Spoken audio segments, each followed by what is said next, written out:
Bismillahirrahmanirrahim. Assalamualaikum warahmatullahi wabarakatuh. Global Hijrah 7 Syawal bersama saya Khadijah Faisal. Ketegangan di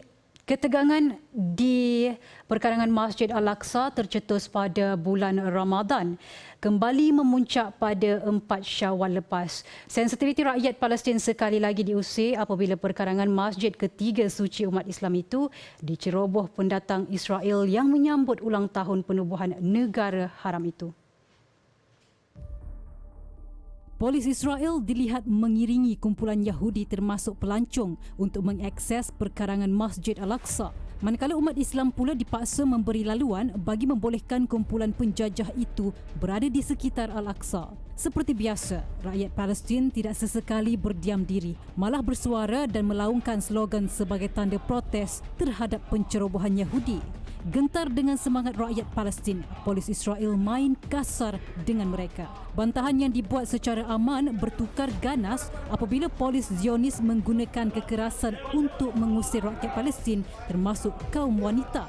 Pertembungan tidak hanya berlaku di perkarangan Masjid Aqsa, malah jemaah juga turut diserang di ruang solat selain melepaskan tembakan. Turut ditahan beberapa individu di ruang legar masjid termasuk anggota paramedik. Lebih menjengkelkan, kumpulan-kumpulan penjajah turut melakukan provokasi dengan menyanyikan lagu Israel di Bab Al-Silsilah, salah sebuah pintu utama Masjid Al-Aqsa.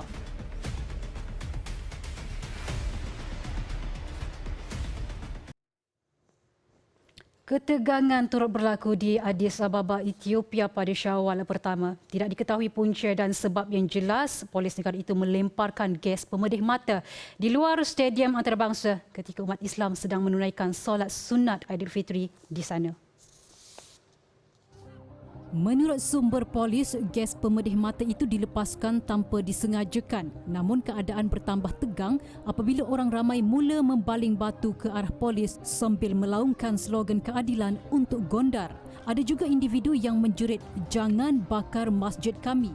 Polis dalam masa sama berkata, rusuhan itu berpunca daripada beberapa individu sehingga mencetuskan kerosakan harta benda. Namun menafikan rusuhan itu ada kaitan antara penganut Kristian dan Islam. Muzium negara juga turut terjejas selepas dibaling batu oleh perusuh. Ia adalah kejadian kali pertama berlaku sejak solat sunat Aidilfitri dibenarkan di Addis Ababa selepas berakhirnya rejim tentera Marsis pada 1991. Umat Islam yang memasuki stadium untuk bersolat pula tidak bersenjata kerana telah diperiksa dan ia membuktikan umat Islam mahu menyambut Syawal dengan aman. Bulan lalu, 20 orang umat Islam terbunuh di Gondas akibat diserang oleh Kristian pelampau bersenjata. Ethiopia, sebuah negara yang mempunyai kepelbagaian etnik dengan majoritinya adalah Kristian Ortodoks dan 30% penduduknya beragama Islam.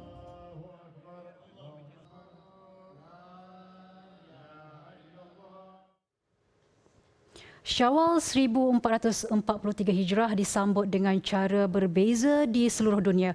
Meskipun ada dalam kalangan saudara kita yang terhimpit dengan krisis perang, ekonomi dan Islamofobia, kemeriahan tetap dapat dirasai. Begitulah erti kemenangan bagi mereka.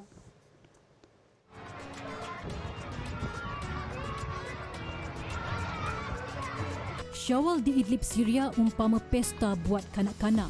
Sekaligus dapat melupakan seketika derita perang saudara yang dilalui sejak 11 tahun lepas.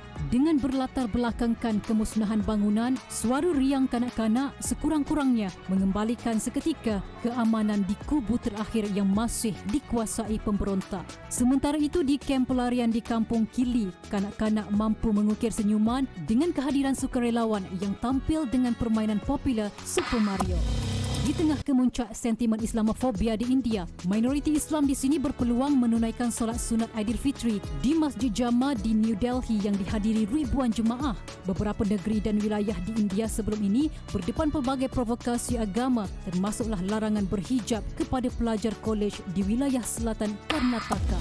Selepas 2 tahun, solat hari raya secara berjemaah ditangguhkan, ribuan rakyat Indonesia memenuhi jalan-jalan utama di Jakarta, Indonesia. Jemaah juga turut memenuhi perkarangan gereja sekaligus menjadi simbol perpaduan kepelbagaian kaum di negara majoriti umat Islam itu. Lain pula di Cox's Bazar, Bangladesh, kegembiraan 450 etnik Rohingya meraihkan Syawal di pantai hanya seketika apabila kesemua mereka ditahan polis. Kerajaan Bangladesh tidak membenarkan pelarian Rohingya untuk keluar dari kem pelarian yang dihuni mereka sejak 5 tahun lepas bagi menjaga keselamatan pelancong di negara itu, khususnya ketika cuti hari raya.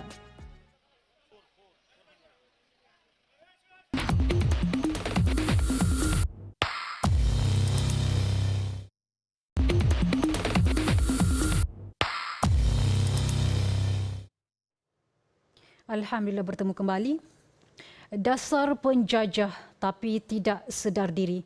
Begitulah Israel, jangankan mahu berubah atau lebih bertoleransi, malah makin rakus untuk meluaskan empayar mereka di tanah milik Palestin. Terbaru, Zionis dalam rancangan untuk meluluskan pembinaan 4,000 penempatan haram di tebing barat sekaligus membangkitkan kemarahan rakyat Palestin.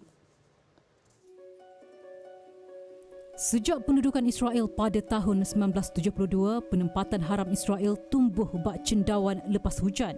Sehingga 2018, terdapat sekitar 600,000 hingga 750,000 pendatang Israel mendiami 250 penempatan haram yang dibina di Baitul Maqdis Timur dan Tebing Barat. Populasi pendatang Israel di Tebing Barat sekali ganda lebih besar berbanding di Baitul Maqdis Timur, malah jumlah mereka dilapor lebih ramai berbanding populasi asal rakyat Israel. Jika rancangan untuk membina 4,000 lagi penempatan diluluskan, ia disifatkan projek terbesar di bawah pentadbiran Presiden Amerika Syarikat Joe Biden. Difahamkan 1,452 unit rumah itu akan diluluskan Khamis ini, manakala baki selebihnya tertakluk di bawah kelulusan Menteri Pertahanan Israel Benny Gantz. Terbukti Israel tidak pernah kisah dengan undang-undang, sedangkan pembinaan penempatan haram seumpama itu jelas melanggar undang-undang antarabangsa dan Konvensyen Geneva kerana menceroboh tanah Palestin. Sifir mudahnya lebih ramailah rakyat Palestin akan tertindas dan terus menjadi mangsa kezaliman penjajah Israel sebagaimana yang berlaku sebelum ini. Malah baru-baru ini pun Israel dengan kejam memusnahkan 12 perkampungan kecil di wilayah Masafir Yatta di daerah selatan Hebron semata-mata mahu menjadikan kawasan itu sebagai tapak latihan tenteranya. Sementara itu, Perdana Menteri Palestin Muhammad Shtayyeh memberi amaran berhubung kesan yang serius gara-gara kelulusan itu. Usaha untuk mencapai keamanan menerusi penyelesaian dua negara juga pasti akan terbantut, melainkan Israel memang tidak mahu berdamai. Keadaan sudahlah bertambah tegang, ditambah rancangan jahat Israel ini sampai bila penganiayaan dan pembersihan etnik Palestin yang diamalkan Israel ini akan berakhir.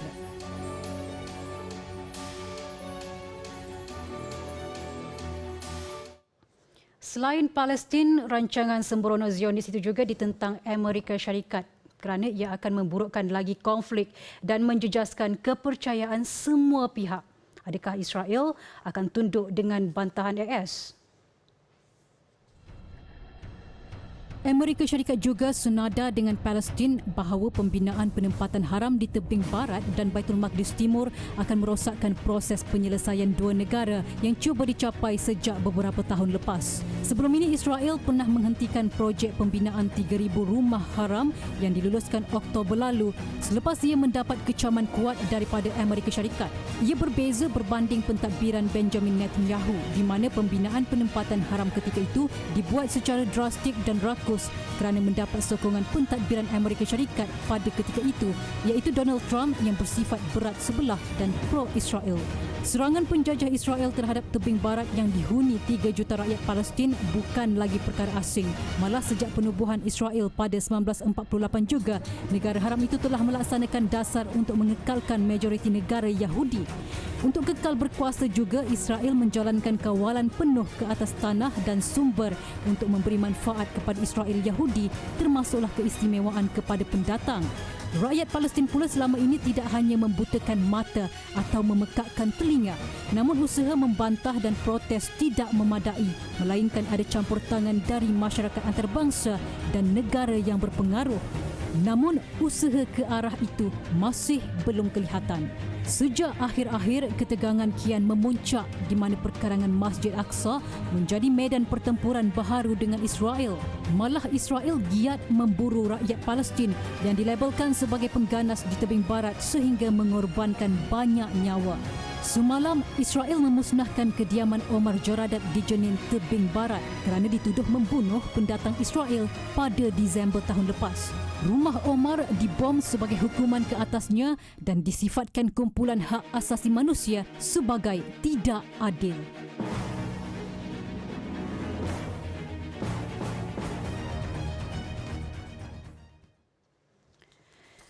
Sekian Global Hijrah malam ini. Lagi kupasan isu dunia Ahad minggu hadapan. Saya Khadijah Faisal. Assalamualaikum warahmatullahi wabarakatuh dan selamat malam.